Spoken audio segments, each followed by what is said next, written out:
નમસ્કાર, હું લલિતા સોસા. આપ જોઈ રહ્યા છો એલકે સ્ટાર ન્યૂઝ ચેનલના સમાચારો વિસ્તારથી જોઈએ. પદ્મશ્રી અનુપ જલોટાજીએ અરુણકુમાર નિકમ અને પરેશ પટેલજી દ્વારા સુરતના સિનેઝા મલ્ટીપ્લેક્સ ખાતે ખૂબ જ ધામધૂમથી પ્યારી માં ગીત લોન્ચ કર્યું હતું. આજની છોકરીઓ પોતાની માતાને સમાજના સાચા દ્રષ્ટિકોણથી જોવાને બદલે પોતાનું જીવન જીવવા માંગે છે અને ગુસ્સામાં માતાને નકારાત્મક શબ્દ બોલે છે. ત્યારે માતા કહે છે કે મેં તમારા બાળકો માટે શું કર્યું છે અને શું નથી કર્યું તેનો સમાજને સંદેશ આપવા માટે પ્યારી માં ગીતનો અમે આધાર લીધો છે. તારીખ 5/3/2024ના દિવસે મુખ્ય મહેમાન અનુપ જલોટાજી, નૈશાદ દેસાઈ, ભાવનાબેન પટેલ, અશોક હઠિયા હતા. તેમની હાજરીમાં પ્યારી માં ગીત માતાઓ અને દીકરીઓને સમાજ સમક્ષ અર્પણ કરવામાં આવ્યું હતું. मेरा नाम है अरुण कुमार निकम. मैं एक राइटर हूँ, डायरेक्टर हूँ और कंपोजर हूँ. सॉन्ग का टाइटल है प्यारी माँ और इस प्यारी माँ सॉन्ग में चीफ गेस्ट के तौर पे भजन सम्राट श्री अनूप जलोटा जी आए हुए हैं और साथ में भावनाबेन पटेल और हमारे सूरत के जाने माने हस्ती नैशाद भाई देसाई आए हुए हैं. देखो, सॉन्ग में ऐसा है कि सॉन्ग की विशेषता है कि आज के इस जनरेशन को मतलब जो माँ बाप की कोई रिस्पेक्ट नहीं करता, माँ बाप का वजूद क्या है, इसके लिए मैंने ये सॉन्ग बनाया है. और ये सॉन्ग शूटिंग हुआ है हमारा जैसे कि पीपी सवानी हॉस्पिटल, उसके बाद में शिव फार्म, सुवाली बीच वगैरह वगैरह 3-4 लोकेशन पे हुआ है. सर, ये सोच मेरे को समाज दे रहा है, समाज मेरे को मजबूर कर रहा है सोचने के लिए, क्योंकि एक फिल्म ऐसा एक माध्यम है जिसके जरिए लोगों को मैसेज जाते रहता है. तो फिर मेरे को एक मैसेज मिल गया और मैंने ये सॉन्ग बना दिया. फ्यूचर प्लान ये है कि बस मैं इस तरह के सॉन्ग बनाऊँ जिससे हमारे समाज को, हमारे देश को काफ़ी फ़ायदा हो. क्योंकि मैंने कोरोना में एक सॉन्ग बनाया था, क्या से क्या हो गया, जो मैंने सोनू सूद साहब को ट्रिब्यूट किया था. और वो सॉन्ग जो है दिल से है सलाम. तो ये सॉन्ग सर हमारे गुजरात राज्य के सूरत शहर में से निकला और ये सोनू सूद को बहुत पसंद आया. इसमें मैसेज तो यही है कि बस लाइफ में हर किसी की हेल्प करती रहनी चाहिए, क्योंकि लाइफ का कोई भरोसा नहीं, हम आज हम कल नहीं है. तो एक दूसरे की हेल्प करते रहनी चाहिए बस. जी रोल आपको नाम आपको परिचय. પરેશ પટેલ, એસટી સંચાલક સંસ્કાર ખાન સુરત. સરસ મજાનું પ્યારી માં ગીત ગુજરાત તરીકે મને ગર્વ છે કે સામાજિક બાબતોને અમે આપીએ છીએ અને એના માટે અને આગામી દિવસોમાં અમે ખેડૂતો માટે કિસાનોની દર્દ અને દશા એના માટે પણ આગામી દિવસોમાં અમે પ્રોડ્યુસર તરીકે કામ કરીને આગળ. બસ અત્યારની જે દીકરીઓ છે મા બાપને એટલે પોતે મોટી થઈ ગઈ હોય છે, પોતે એમ કે આઈ એમ સમથિંગ, એ જે છે વિચારધારા કાઢીને મા બાપે બાળપણથી માંડીને ત્યાં સુધી શું કર્યું જો વિચારે એ વિચારધારા માટે કામ કરવા માટે મા બાપે જે કર્યું છે એ ધ્યાનમાં રાખીને માએ શું કર્યું છે એ વિચારીને માની ઇજ્જત રાખીને કામ કરે એવી વિચારધારા સાથે આ ગીતમાં એક સંદેશ છે. પ્યારીમાં ગીતમાં રીતુ પંડિતે માતાની ભૂમિકા ભજવી હતી અને સ્વીટી મિશ્રાએ પુત્રીની ભૂમિકા ભજવી હતી. ગીતનું શૂટિંગ પીપી મણિયા હોસ્પિટલ. ગીતના શૂટિંગમાં Savani international school, Shiv farm, Suvali beach, Karmanath Mahadev, જેમાં અશોક હડિયા, જયેશ દેસાઈ, અશોકભાઈ માંડવીચાએ મોટો ફાળો આપ્યો છે. Bureau report, LK star news, Surat. સુરતમાં ફરી એકવાર ડ્રગ્સ મળી આવ્યો છે. સચિન ભાટિયા ચેકપોસ્ટ પાસેથી ડ્રગ્સનો જથ્થો મળી આવ્યો છે. અંદાજે 51 લાખની કિંમતના ડ્રગ્સના જથ્થા સાથે 3 આરોપીઓને ઝડપી પાડવામાં આવ્યા છે. મધ્યપ્રદેશથી આ ડ્રગ્સ લાવવામાં આવી રહ્યું હતું. હાલ પોલીસે આરોપીઓને ઝડપી લઈ વધુ તપાસ હાથ ધરી છે. પોલીસે કહ્યું કે એસઓજી અને ક્રાઇમ બ્રાન્ચ દ્વારા ડ્રગ્સ ઝડપી પાડવામાં આવ્યું છે. બાતમી મળી હતી કે મધ્યપ્રદેશથી ડ્રગ્સ લાવવામાં આવી રહ્યું છે. જેના આધારે વોચ ગોઠવવામાં આવી હતી, જેમાં સિલ્વર કલરની કારમાંથી ડ્રગ્સનો જથ્થો ઝડપી લેવામાં આવ્યો હતો. 51 લાખના ડ્રગ્સ સાથે 3 આરોપીઓને ઝડપી લેવાયા છે. એક નવસારીનો અને 2 આરોપીઓ સૈયદપુરાના આરોપીઓ છે. મધ્યપ્રદેશથી આ માલ લઈને આવવામાં આવી રહ્યા હતા. આરોપીઓ કોને કોને ડ્રગ્સ આપવાના હતા તે અંગેની વધુ તપાસ હાથ ધરવામાં આવી છે. પકડાયેલા આરોપીઓ ત્રણેય કારમાં સવાર હતા. અન્ના નામનો વ્યક્તિ અગાઉ પણ ડ્રગ્સ કેસમાં ઝડપાયો હતો. 2020માં તેણે ડ્રગ્સ બનાવવાનું પણ શરૂ કર્યું હતું. હાલ તપાસ ચાલુ છે. આપનાર અને લેનારને ઝડપી લેવામાં આવશે. પકડાયેલા આરોપીઓ પાસેથી મોબાઈલ અને રોકડ રકમ પણ મળી આવેલ છે. સુરત સિટીમાં no drugs in Surat city અભિયાન અંતર્ગત ક્રાઇમ બ્રાન્ચ અને એસઓજી ઘણા બધા ભૂતકાળમાં કેસ કરવામાં આવેલા છે અને અત્યારે એવી એક માહિતી ક્રાઇમ બ્રાન્ચને મળી હતી કે મધ્યપ્રદેશથી ગુજરાતમાં સુરતમાં એમડી ડ્રગ્સ કોઈ લઈને આવે છે. એના અનુસંધાને બંને ડીસીપી સાહેબ શ્રીમતી રૂપલ સોલંકી મેડમ અને રોઝિયા સાહેબ અને ડીસીબીનો પીઆઈ શ્રી પરમાર સાહેબ અને મોદી સાહેબ અને એની ટીમ વાંચમાં હતા. કાલે ભાટિયા ટોલ ટેક્સની પાસે એક સિલ્વર કલરની વરના ગાડીનો રોકવામાં આવ્યો અને એની તલાશી દરમિયાન એના પાસેથી 512 ગ્રામ જેટલી એમડી ડ્રગ્સ કબજે કરવામાં આવેલી છે, જેની માર્કેટ કિંમત 51,22,000 થાય છે. એમાં 3 આરોપી પકડવામાં પોલીસને સફળતા મળી છે. એનો ડ્રાઈવર બદરુદ્દીન અખ્તર હુસૈન બંગડીવાલા, જો નવસારીનો રહેવાસી છે, અને 2 મુખ્ય આરોપી મોહમ્મદ ઇશાક મિર્જા, જો સૈયદપુરા સુરત શહેરનો રહેવાસી છે, અને મોહમ્મદ અશફાક મોહમ્મદ અસલમ અંસારી, જો સૈયદપુરા સુરત શહેરનો આરોપી છે. અને જો જેનાથી માલ લઈને આવ્યો એનો અત્યારે નામ ખુલ્યો છે ઇલિયાસ ઉર્ફે ઈલુ, મધ્યપ્રદેશ અગર શહેરનો રહેવાસી છે. અને જો અહીંયા જેનો એને સપ્લાય કરવાનો હતો આ રિજવાન બોમ્બેવાળા છે, અને ટૂંક સમયમાં રિજવાન બોમ્બેવાળાની પણ અટક કરવામાં આવશે.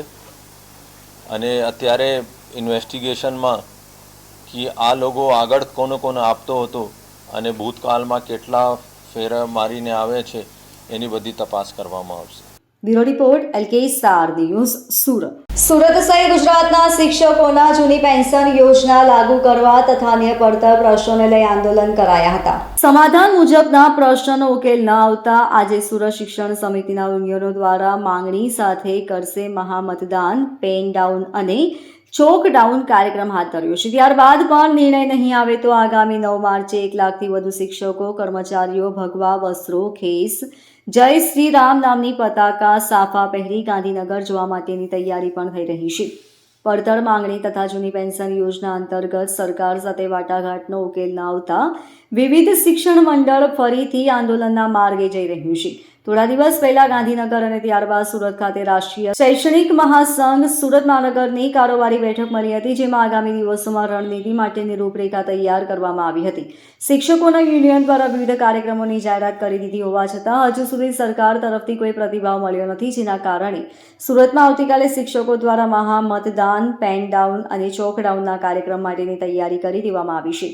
ઉપરાંત મહાનગરના 44 કેન્દ્રો પર મતદાન કરવા અને તેના પોલિંગ સ્ટાફની પસંદગી કરવા બાબતે હોદ્દેદારો સાથે ચર્ચા કરી ઝોનલ અધિકારી તેમજ સબ ઝોનલ અધિકારીની સર્વસંમતિથી નિમણૂક કરવામાં આવી હતી અને પોલિંગ સ્ટાફ તથા મતદાનની ગણતરી માટેની પણ કવાયત શરૂ કરી મતદાન મથક પણ જાહેર કરી દેવામાં આવ્યા છે. નમસ્કાર, મારું નામ મહેશભાઈ એમ પટેલ, રાષ્ટ્રીય સંયુક્ત મોરચાના સુરત શહેરના સંયોજક તરીકેની જવાબદારી. આજે સમગ્ર સુરત શહેરની નગર શિક્ષણ સમિતિની 44 શાળાઓને બૂથ તરીકે ઉપયોગ કરી અને નગર શિક્ષણ સમિતિના 4,500 કર્મચારીઓ પોતાના મત મૂકી અને સરકારમાં રજૂઆત કરનાર છે કે સરકારે સ્વીકારેલી ભૂતકાળની અંદર સ્વીકારેલી જે શિક્ષકના હકની માંગણીઓ હતી, વિધાનસભા ઇલેક્શન પહેલા 5 પ્રધાનમંત્રીઓ પ્રધાનમંડળની જે રચના કરેલી હતી પ્રધાનોની, અને એની અંદર જે માંગણીઓ સ્વીકૃત કરેલી હતી એ માંગણીઓ પૈકીની મુખ્ય માંગણી OPS છે, ઓલ્ડ પેન્શન યોજના, એ આજ દિન સુધી શિક્ષક કર્મચારી કે અન્ય કર્મચારીને મળી નથી. એના માટે અવારનવાર કેટલા પ્રકારના કાર્યક્રમો સરકાર સમક્ષ આપેલા છે, પરંતુ છતાં સરકારે આજ દિન સુધી એને સ્વીકૃત કરી નથી. એ સિવાયની કેટલી માંગણીઓ છે કે જેને સરકારે આજ દિન સુધી સ્વીકૃત કરી નથી. એના માટે તમામ કર્મચારીઓ, શિક્ષક અને તમામ કર્મચારીઓ આ બેલેટનો ઉપયોગ કરી અને પડતર માંગણીઓ અમારી સ્વીકૃત થાય એના માટે સરકાર સમક્ષ મૂકનાર છે. અને આ બધા જ બેલેટ પેપર, સમગ્ર ગુજરાત રાજ્યના બેલેટ પેપરો આવતીકાલે ગુજરાત સરકારની અંદર જમા થશે અને ગુજરાત સરકારમાં આની રજિસ્ટ્રી વિભાગમાં એની નોંધ થશે. Bureau report LK star news Surat. સુરતના ટીસુ વિસ્તારમાં ગત 19 ફેબ્રુઆરીના રોજ મોડલ તાનિયાએ પોતાના ઘરે જ ગળે ફાંસો ખાઈ જીવન ટૂંકાવી લીધું હતું. ત્યારે તાનિયા આપઘાત કેસમાં IPL ક્રિકેટર અભિષેક શર્માનું નામ પણ સામે આવ્યું હતું. પરિણામે આજે અભિષેક નિવેદન નોંધાવવા સુરત આવ્યો હતો. 3 થી 4 કલાક સુધી ચાલેલી મેરેથોન પૂછપરછ બાદ અભિષેક કારમાં વેસુ પોલીસ મથકેથી રવાના થયો હતો. જો કે મીડિયાના પ્રશ્નોને જવાબ આપવાનું ક્રિકેટરે ટાળ્યું હતું. સુરતના વેસુ પોલીસ મથક વિસ્તારમાં આવેલી હેપી એલિગન્સ એપાર્ટમેન્ટમાં રહેતા અને કાપડ મિલના મેનેજર ભવાની રામેશ્વર સિંહ 29 વર્ષીય પુત્રી અને મોડેલ તાનિયાએ થોડા દિવસ પહેલા પોતાના જ ઘરે ગળેફાંસો ખાઈ આપઘાત કરી લીધો હતો. મોડેલના આપઘાત પાછળ પ્રેમ પ્રકરણ હોવાનું સામે આવ્યું હતું, જેમાં આપઘાત કરનાર તાનિયા અને IPL ક્રિકેટર અભિષેક શર્મા વચ્ચે અગાઉ પ્રેમ સંબંધ ચાલી આવ્યો હોવાનું જાણવા મળ્યું હતું, પરંતુ થોડા જ સમયમાં તેમના પ્રેમ સંબંધ પર બ્રેક લાગી ગઈ હતી અને તાનિયા ઘણા સમયથી ભારે હતાશામાં રહેતી હતી, જે વાત તેણીએ લંડન રહેતી પોતાની બહેનપણીને પણ કરી હતી. ગ્લેમર્સ ગર્લના આપઘાત કેસ મામલે વેસુ પોલીસ દ્વારા તપાસ હાથ ધરવામાં આવી હતી. તપાસમાં તાનિયા દ્વારા અભિષેકને ચેટ પર મેસેજ પણ મોકલ્યો હતો, પરંતુ અભિષેક દ્વારા તેનો કોઈ રિપ્લાય આપવામાં આવ્યો ન હતો, જ્યાં માત્ર એક તરફી જ મેસેજ થયો હતો. મોડેલ આપઘાત કેસ મામલે વેસુ પોલીસ દ્વારા પરિવાર સહિત તાનિયાના સંપર્કમાં રહેલા મિત્ર વર્તુળમાં રહેલા લોકોના નિવેદનો પણ નોંધવામાં આવ્યા હતા. જ્યારે અભિષેક શર્માની પૂછપરછ માટે સુરત પોલીસ દ્વારા નોટિસ મોકલવામાં આવી હતી. પરિણામે ક્રિકેટર અભિષેક શર્મા આજે પોતાનું સ્ટેટમેન્ટ નોંધાવવા સુરત આવ્યો હતો. અભિષેક શર્મા સવારે વેસુ પોલીસ મથકે પહોંચ્યો હતો. વેસુ પોલીસ મથકના સૂત્રો પાસેથી મળતી માહિતી મુજબ અભિષેક શર્મા સવારે 11 થી 12 કલાકની વચ્ચે વેસુ પોલીસ મથકે પહોંચ્યો હતો. અંદાજિત 3 થી 4 કલાક સુધી અભિષેક શર્માના સુરત પોલીસ દ્વારા તાનિયા આપઘાત કેસ મામલે નિવેદન નોંધવામાં આવ્યા હતા, જેમાં તાનિયા અને પોતાની વચ્ચે રહેલી મિત્રતા અંગે અભિષેક દ્વારા તમામ માહિતી पुलिस ने પોતાના નિવેદનમાં જણાવી હતી. पुलिस ने आज मुझे बुलाया था और स्टेटमेंट देने के लिए आया हूँ. 3 થી 4 કલાક સુધી પોતાનું સ્ટેટમેન્ટ નોંધાવ્યા બાદ તાનિયા આપઘાત કેસમાં મીડિયા દ્વારા કરવામાં આવેલા પ્રશ્નનો જવાબ આપવાનો અભિષેક શર્માએ મોટાભાગે ટાળ્યું હતું, પરંતુ 1-2 શબ્દોમાં અભિષેક શર્માએ મીડિયાના સવાલોના જવાબ આપવાનું જણાવ્યું હતું કે पुलिस ने आज मुझे बुलाया था और स्टेटमेंट देने के लिए मैं आज आया हूँ. पुलिस को मैं सारे स्टेटमेंट दे दिए हैं. पुलिस आपको स्टेटमेंट दे देगी. માત્ર ટૂંકા જવાબ આપી ક્રિકેટર અભિષેક શર્મા વેસુ પોલીસ મથકે ખાનગી કારમાં બેસી ત્યાંથી રવાના થઈ ગયા હતા.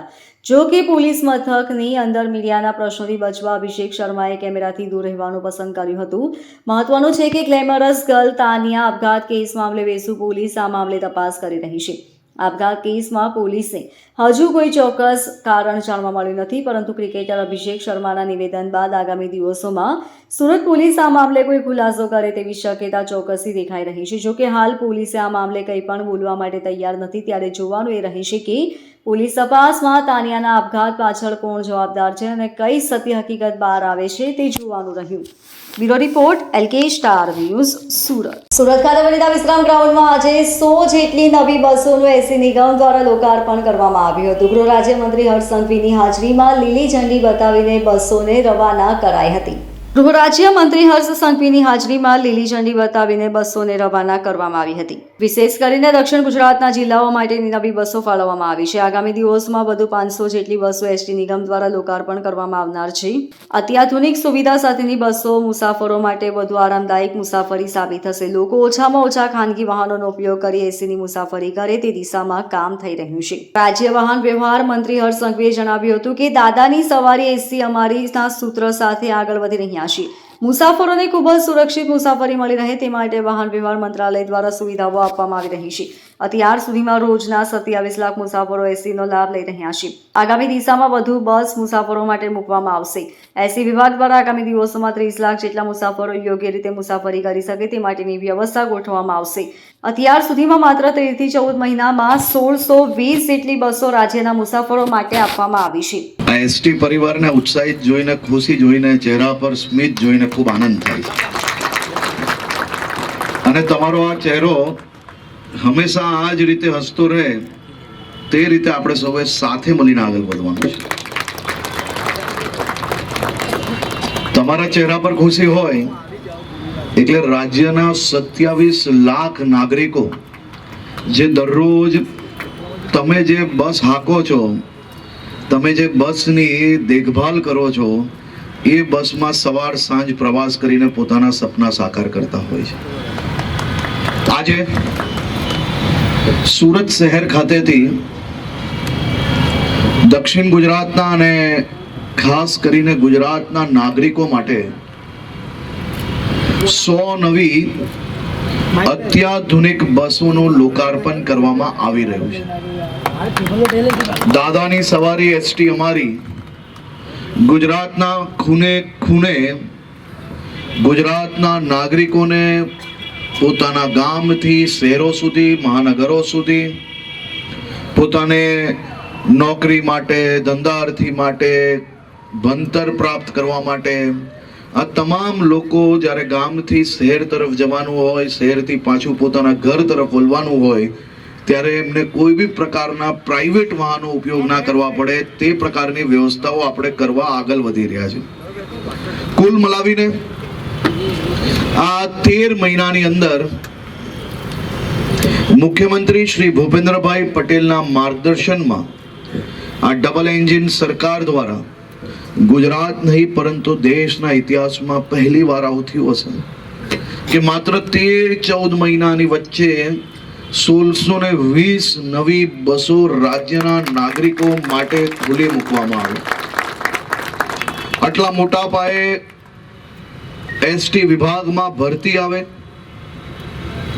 અને એક સાથે એસટી વિભાગમાં માત્ર 14 મહિનામાં 25 લાખ પેસેન્જરની સામે આજે 27 લાખ પેસેન્જરો દરરોજ એસટીમાં ટ્રાવેલ કરે છે. એ એસટી વિભાગની સૌ ડ્રાઈવરોની, સૌ કંડક્ટરોની અને વિભાગના સૌ અધિકારી કર્મચારીઓની ખૂબ મોટી જીત છે. અને આપણે આ ટાર્ગેટ આવનારા 12 મહિનામાં આ 27 લાખનો ટાર્ગેટ આપણે 30 લાખ યાત્રીઓ સુધી પહોંચાડવા માટેનો આપણે જે સંકલ્પ લીધો છે, આ સંકલ્પથી સામાન્ય નાગરિકોએ પોતાના 4 વ્હીલ 2 વ્હીલ પર જવું આવવું નહીં પડે. જે સ્કૂટર પર, બાઇક પર ગામથી શહેરો સુધી જવું પડે એ જ નાગરિક તમારી બસમાં બેસીને જ્યારે જશે તો એની આવવા જવાનું સુરક્ષિત યાત્રા થશે. અને 2 વ્હીલ પર હાઈવે પર ના જવું અને પોતાને વાહનમાં કારણ વગરનું ઈંધણ ના બાળવું, આ બધા જ વિષયોની અંદર રાજ્યના નાગરિકોને ફાયદો થશે. એટલે આપણે આ સંકલ્પ બધાએ સાથે મળીને આગળ વધારવાનું છે. અને આપણો પરિવાર એ 27 લાખ યાત્રીઓની આવનારા વર્ષની અંદર 30 લાખ યાત્રિકોને દરરોજ અવર જવર કરી શકે એ પ્રકારની વ્યવસ્થાઓ તરફ આપણે લોકોએ આગળ વધવાનું છે. હું ફરી એકવાર એસટી પરિવારને ખૂબ ખૂબ અભિનંદન આપું છું. રાજ્યના નાગરિકોને આજે નવી 100 બસો મળવાની છે. 1620 બસ 13 મહિનાની અંદર આપણે ચાલુ કરી છે. બીજી 500 બસ એ આ 15 તારીખ પહેલા આપણે ખુલ્લી મૂકવાના છે. એટલે ગુજરાતને ચારે ખૂણે ભૂપેન્દ્રભાઈ પટેલની એટલે દાદાની આ સવારી એ ખૂણે ખૂણે નવી સવારી મળવાની છે. રાજ્યના નાગરિકોને આનો સીધો લાભ મળશે. આપ સૌ લોકો ફરી એકવાર હું આપને ખૂબ ખૂબ અભિનંદન આપું છું. અને આપણા મંત્રી શ્રી મુકેશભાઈ અહીંયા આવેલા છે, એમના વિસ્તારની ઘણી બધી બસો છે આજે, એટલે મંત્રીશ્રીને ખાસ આમંત્રણ આપેલું હતું. અને આપણે સૌ મળીને આ આપણી એસટીની સવારી સૌથી સુરક્ષિત સવારી કઈ રીતે બને તે દિશામાં બી આપણે લોકોએ આગળ વધવાનું છે. આપ સૌ લોકોને ખૂબ ખૂબ અભિનંદન. Bureau report LK star news Surat. તો આ અત્યાર સુધીના સમાચારો. વધુ સમાચારો માટે જોતા રહેશો LK સ્ટાર ન્યૂઝ સમાચારો. નમસ્કાર.